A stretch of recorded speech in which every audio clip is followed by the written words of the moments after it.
أعوذ بالله من الشيطان الرجيم. بسم الله الرحمن الرحيم. واذكر في الكتاب إبراهيم إنه كان صديقا نبيا إذ قال لأبيه يا أبت لم تعبد ما لا يسمع ولا يبصر ولا يغني عنك شيئا يا أبت إني قد جاءني من العلم ما لم يأتك فاتبعني أهدك صراطا سويا يا أبت لا تعبد الشيطان إن الشيطان كان للرحمن عصيا يا أبت إني أخاف أن يمسك عذاب من الرحمن فتكون للشيطان وليا ഫതകൂനു ലിശ്ശൈത്വാനി വലിയാ. സദഖല്ലാഹുൽ അദീം. പ്രിയപ്പെട്ടവരെ, അസ്സലാമു അലൈക്കും വറഹ്മത്തുള്ളാഹി വബറകാതുഹു.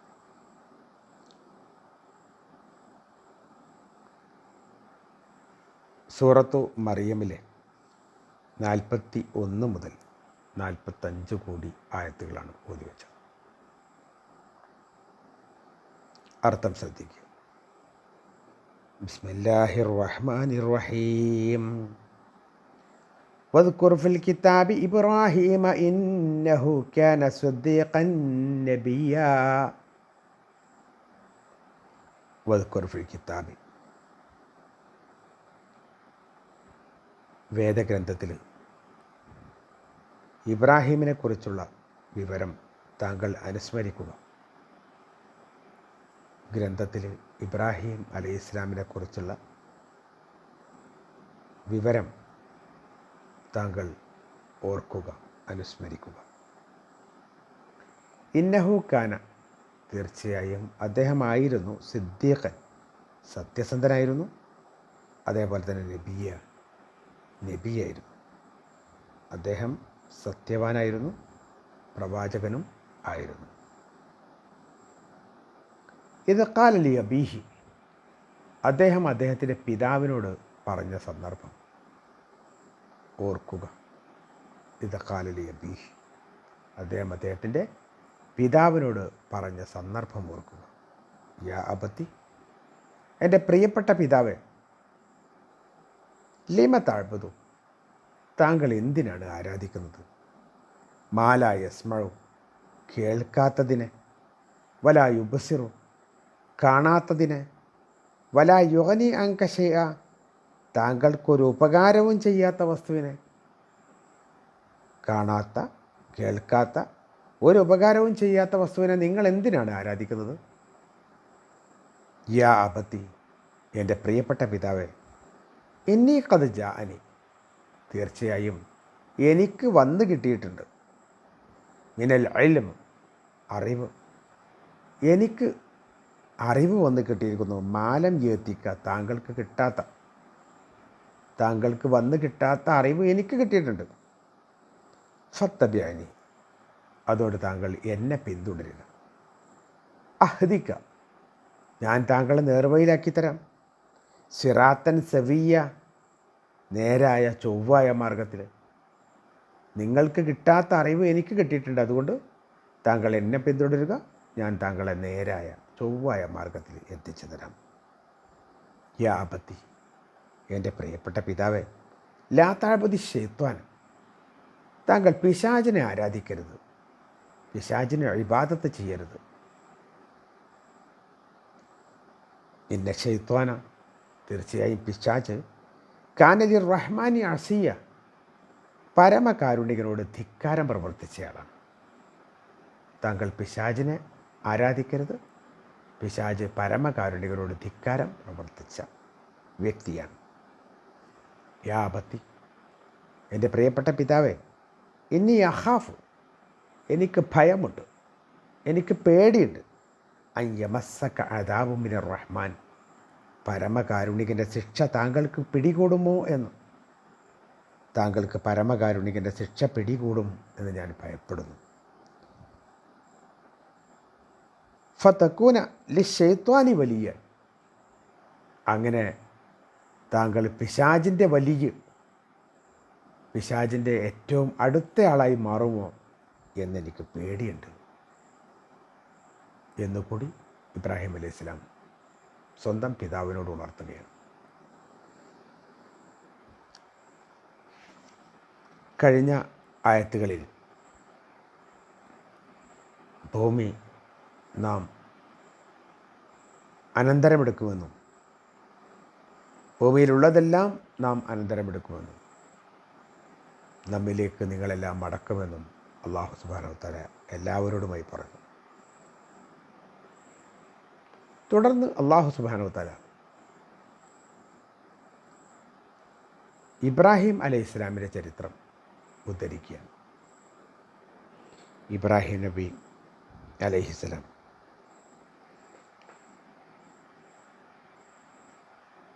നല്ലൊരു പ്രബോധകനായിരുന്നു. വളരെ നല്ല നിലയിൽ കാര്യങ്ങൾ അവതരിപ്പിക്കാൻ മിടുക്കുള്ള ഒരു പ്രവാചകനായിരുന്നു അദ്ദേഹം. തൗഹീദ്, നുബുവത്ത്, മഹ്ശറ എന്നീ കാര്യങ്ങളൊക്കെ വിവരിക്കുക എന്നുള്ളതാണ് ഈ ആയത്തുകളുടെ ഉദ്ദേശം. തൗഹീദ് നിഷേധിക്കുന്ന ആളുകൾ അള്ളാഹുവിന് പുറമെ മറ്റുള്ളവരെ വിളിച്ച് പ്രാർത്ഥിക്കുന്ന ആളുകളാണ്. അവർ തന്നെ രണ്ട് വിഭാഗം ആളുകളുണ്ട്. ഒന്ന്, ബുദ്ധിയുള്ള ജീവനുള്ള മനുഷ്യനെ ആരാധിക്കുന്ന ആളുകൾ. അത് നസാറാക്കളാണ്, ക്രിസ്തു മതം അനുസരിച്ച് ജീവിക്കുന്ന ആളുകളാണ്. രണ്ടാമത്തത്, ചിന്താശക്തിയും ബുദ്ധിയും ജീവനുമൊന്നും ഇല്ലാത്ത വസ്തുക്കളെ ആരാധിക്കുന്ന ഒരു വിഭാഗമാണ്. അവരാണ് ബിംബാരാധകർ. ഇരു വിഭാഗവും തമ്മിൽ വഴക്കിലാണ് എങ്കിലും രണ്ടാം വിഭാഗത്തിൻ്റെ വഴികേട് വളരെ വലുതാണ്. ആദ്യ വിഭാഗത്തിൻ്റെ വഴികേട് വിശദീകരിച്ചതിന് ശേഷം രണ്ടാം വിഭാഗത്തിൻ്റെതാണ് വിശദീകരിക്കുന്നത്. ഈസാ നബി അലൈഹി ഇസ്ലാം, സക്കരിയ അലൈഹി ഇസ്ലാം എന്നിവരുടെ ചരിത്രം കഴിഞ്ഞപ്പോൾ ഇബ്രാഹിം അലൈഹി ഇസ്ലാമിൻ്റെ അവസ്ഥ ഒന്ന് നോക്കാൻ വേണ്ടി ആവശ്യപ്പെടുന്നു. ഇബ്രാഹിം നബി അലൈഹി ഇസ്ലാമിൻ്റെ കഥ വിവരിക്കാൻ പല കാരണങ്ങളുണ്ട്. ഒന്ന്, ഇബ്രാഹിം നബി അലൈഹി ഇസ്ലാമിനെ സംബന്ധിച്ച് അറേബ്യൻ ജനവിഭാഗം പറഞ്ഞിരുന്നത് ഞങ്ങളെ വല്യപ്പയാണെന്ന്. ഇബ്രാഹിം നബിൻ്റെ ആൾക്കാരാണ് ഞങ്ങളെന്ന്. അപ്പോൾ നിങ്ങളുടെ പിതാവായ ഇബ്രാഹിം നബി അലൈഹി ഇസ്ലാമിൻ്റെ മാർഗമാണ് ഇത് എന്ന് അല്ലാഹു സുബ്ഹാനഹു വ തആല പറയുന്നുണ്ട്. നിങ്ങളുടെ പിതാക്കന്മാരെ ഒരു മാർഗത്തിലാണ് ഞങ്ങൾ കാണുന്നത്, അവരുടെ കാൽപ്പാടുകളെ ഞങ്ങൾ പിന്തുടരുക തന്നെ ചെയ്യും എന്നും ഈ ആളുകൾ നേരത്തെ പറഞ്ഞിരുന്നു. ഇവിടെ അല്ലാഹു സുബ്ഹാനഹു വ തആല ഇബ്രാഹിം നബി അലൈഹി ഇസ്ലാം സ്വന്തം പിതാവിനെ ധിക്കരിച്ചത് പറയുന്നുണ്ട്. അപ്പോൾ ഞങ്ങളുടെ വാപ്പ ചെയ്യുന്നത് കണ്ടുകൊണ്ടാണ് ഞങ്ങൾ ജീവിക്കുന്നത് എന്ന് പറയുന്ന ആളുകൾ തന്നെ ഇബ്രാഹിം നബി അലൈഹി ഇസ്ലാം സ്വന്തം പിതാവിനെ 4 രൂപത്തിൽ അദ്ദേഹത്തിൻ്റെ വാദഗതികൾ ഇബ്രാഹിം അലൈഹി ഇസ്ലാം അദ്ദേഹത്തിൻ്റെ വാപ്പയുമായിട്ട് സംസാരിക്കുന്നത് ഇവിടെ കാണിച്ചിട്ടുണ്ട്. അതേപോലെ തന്നെ ഇബ്രാഹിം നബിയുടെ പ്രബോധന ശൈലി, പിതാവിനോട് പ്രബോധനം ചെയ്യുന്ന ശൈലി എന്തുമാത്രം സ്നേഹത്തോടു കൂടി വാത്സല്യത്തോടു കൂടിയിട്ടാണ് പറയുക നോക്കുക. അത്രയും വാത്സല്യത്തോടു കൂടിയിട്ടാണ് ഇബ്രാഹിം നബി അലൈഹി ഇസ്ലാം സ്വന്തം പിതാവിനോട് കാര്യങ്ങൾ പറയുന്നത്. ആദ്യം പറയുന്നത് വദ്കുർ ഫിൽ കിതാബി ഇബ്രാഹിമ ഇന്നഹു കാന സിദ്ദീഖൻ നബിയ്യ. ഇബ്രാഹിം നബി അലൈഹി ഇസ്ലാം സത്യസന്ധനായ നബിയായിരുന്നു. ഇത് ഖാല ലി അബീഹി, അദ്ദേഹം പിതാവിനോട് പറയുന്നത് യാ അബത്തി ലിമ തഅബുദു മാ ലാ യസ്മഉ വലാ യുബ്സിറു വലാ യുഗ്നി അൻക ശൈഅ. കേൾക്കാത്ത, കാണാത്ത, ഒരു ഉപകാരവും ചെയ്യാത്ത വസ്തുക്കളെ താങ്കൾ എന്തിനാണ് ആരാധിക്കുന്നത്? താങ്കൾക്ക് ബുദ്ധിയുണ്ടല്ലോ, താങ്കൾക്ക് ജീവനുണ്ട്, താങ്കൾ കാണുന്നുണ്ട്, കേൾക്കുന്നുണ്ട്. ആ കാണുകയും കേൾക്കുകയും ചെയ്യുന്ന ആളുകൾ കാണാത്ത, കേൾക്കാത്ത, ഉപകാരം ചെയ്യാത്തവയെ എന്തിനാണ് ആരാധിക്കുന്നത്? അപ്പം മനുഷ്യനേക്കാൾ ഒരുപാട് താഴെയുള്ള ബിംബങ്ങളെ, തച്ചുടച്ചാൽ ഒന്നും ചെയ്യാൻ പറ്റാത്ത, കാക്ക കഷ്ടിച്ചാൽ ഒന്നും ചെയ്യപ്പെടാത്ത ഈ ജന്തുക്കളെ, ഈ വിഭാഗത്തിന്, ഈ കല്ലിൻ്റെയും അതുപോലെ തന്നെ മരത്തിൻ്റെയും ഒക്കെ സൃഷ്ടികളെ എന്തിനാണ് നിങ്ങൾ ആരാധിക്കുന്നത് എന്ന് പിതാവിനോട് ചോദിക്കുകയാണ്. രണ്ടാമത് പറയുന്നത് യാ അബത്തി ഇന്നി ഖദ് ജാഅനി മിനൽ ഇൽമ് കിട്ടിയിട്ടുണ്ട്, എനിക്ക് വിവരമുണ്ട്. അതുകൊണ്ട് താങ്കൾ എന്നെ അനുസരിക്കണം, ഞാൻ താങ്കളെ നേർവഴിയിലെത്തിച്ചു തരാം. അഹ്ദിക സിറാത്തൻ സവിയ, നേരെ ചൊവ്വയുള്ള മാർഗത്തിൽ താങ്കളെ ഞാൻ ആക്കിത്തരാം, താങ്കൾ എന്നെ പിൻപറ്റിയാൽ മതി. കാരണം വാപ്പനെ മകൻ വിളിക്കുന്നത് മകൻ വേറെ ഒരു നിലക്കുമല്ല, എനിക്ക് അറിവുണ്ട്, അതുകൊണ്ടാണ്, എനിക്ക് അറിവ് വന്ന് കിട്ടിയിട്ടുണ്ട്. അതുകൊണ്ട് താങ്കൾ എന്നെ പിന്തുടരണം. കാരണം എനിക്ക് നിങ്ങൾക്ക് കിട്ടാത്തത് എനിക്ക് ഇൽമിൻ്റെ കാര്യത്തിൽ കിട്ടിയിട്ടുണ്ട് എന്ന് സമർത്ഥിച്ചു കൊടുക്കണം. അതേപോലെ തന്നെ മൂന്നാമതായിട്ട് പറയുന്നത് യാബത്തിലാത്താബതി ഷെയ്ത്വാന, പിശാചിനെ താങ്കൾ ആരാധിക്കരുത്. പിശാചിനെ ഈ അറേബ്യൻ ജനവിഭാഗവും അതുപോലെ തന്നെ ആൾക്കാരൊന്നും പിശാചിൻ്റെ ഫോട്ടോയോ അല്ലെങ്കിൽ പിശാചിൻ്റെ ബിംബങ്ങളോ ഉണ്ടാക്കി നിൽക്കുന്നില്ല. പിശാചിനെ അനുസരിക്കണം. ഈ ബിംബങ്ങളിലേക്ക് ജനങ്ങൾ തിരിഞ്ഞപ്പോൾ അതിനെ പ്രോത്സാഹിപ്പിക്കുകയും അതിന് വേണ്ട കാര്യങ്ങൾ ചെയ്തു കൊടുക്കുകയും ചെയ്തത് പിശാചാണ്. ആ പിശാചിൻ്റെ പാത പിന്തുടരരുത്. പിശാചിനെ നിങ്ങൾ ആരാധിക്കുന്നതിന് തുല്യമാണ് പിശാചിനെ അനുസരിക്കുന്നത്. പിശാച് പറയുന്നത് കേട്ടാൽ ആരാധന അള്ളാഹുവിനല്ലാതെയായിത്തീരും.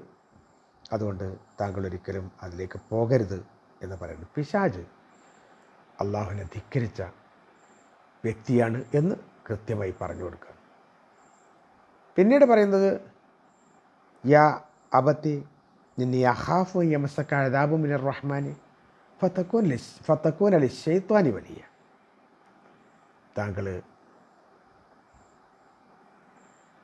താങ്കൾക്ക് അള്ളാഹുവിൻ്റെ ശിക്ഷ വന്നു പോകുമോ എന്ന് പേടിയുണ്ട് വാപ്പ. കാരണം പിശാച് താങ്കളെ വഴി പഴപ്പിച്ചിട്ട് താങ്കൾ ദുരിതത്തിൽ ചെന്ന് ചാടും. ഇപ്പം താങ്കൾക്ക് ഒരു കച്ചവടം എന്നുള്ള നിലക്ക് ഈ വിഗ്രഹത്തിനെ വിൽക്കാനും അതുപോലെ തന്നെ വാങ്ങാൻ ആൾക്കാരും ഒക്കെ ഉണ്ട്, അതൊക്കെ ശരിയാണ്. പക്ഷെ താങ്കൾ എടുത്തു ചാടി വേണ്ടാത്തരം ചെയ്താൽ താങ്കൾ നരകത്തിലായി പോകും. അതെനിക്ക് പേടിയുണ്ട്. അത് തന്നെയാണ് ഇനി അഹാഫു അയ്യമസക്ക അദാബു മിനർ റഹ്മാൻ, പരമകാരുണ്യത്തിൻ്റെ ശിക്ഷ താങ്കളുടെ മേൽ വന്നു ചേരുമോ എന്ന് ഞാൻ ഭയപ്പെടുന്നു. എനിക്ക് പേടിയുണ്ട്, ഞാൻ സ്വർഗത്തിലും നിങ്ങൾ നരകത്തിലും ആയി പോകുന്നുള്ളത്.